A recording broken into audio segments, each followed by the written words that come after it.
Hey, many fish. May 25th, early AM. And I'm just throwing this out real quick for a heads up, basically.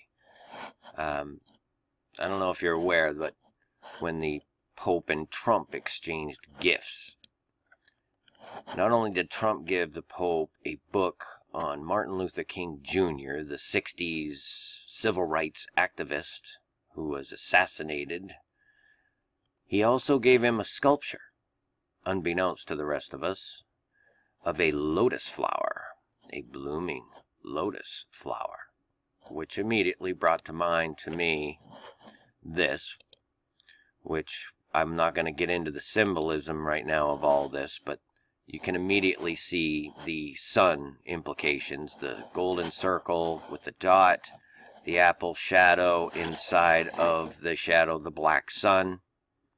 That's what it represents, which is an eclipse. Let's not forget we have this eclipse coming up in a couple months. The apple splits into two. The two become one.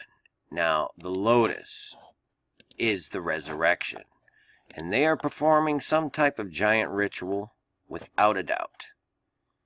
For him to give him a lotus and the Pope to actually give him a olive tree sculpture or pendant or something of that nature. I'm just throwing this out real quick with not much research because it deserves a heads up, because today could be something significant as well, because we got Obama over in Berlin with Merkel there, and they are supposedly going to be discussing the 500th anniversary of the Reformation of the Church, okay, which was a seismic theological shift started by Martin Luther.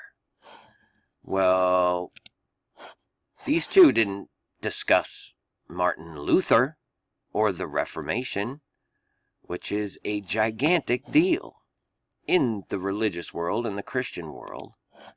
Instead, he gives him a lotus flower, which is a blatant symbol to the ancient Egyptians, which is who they worship, of death and rebirth, resurrection.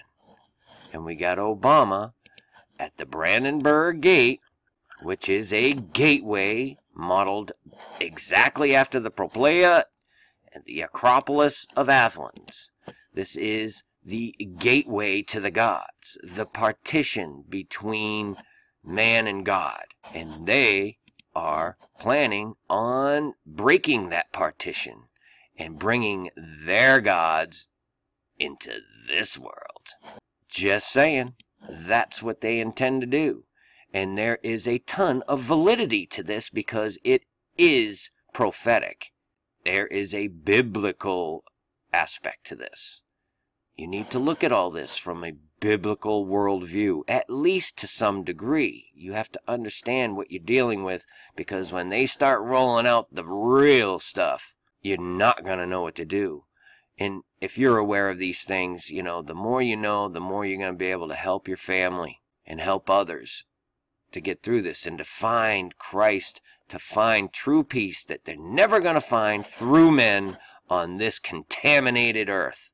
Seek the truth. Seek your Father in heaven with a humble, sincere heart. Peace and grace, many fish. Finally, my brethren, be strong in the Lord, and in the power of his might. Put on the whole armor of God, that ye may be able to stand against the wiles of the devil. For we wrestle not against flesh and blood, but against principalities, against powers, against the rulers of the darkness of this world, against spiritual wickedness in high places. Wherefore take unto you the whole armor of God,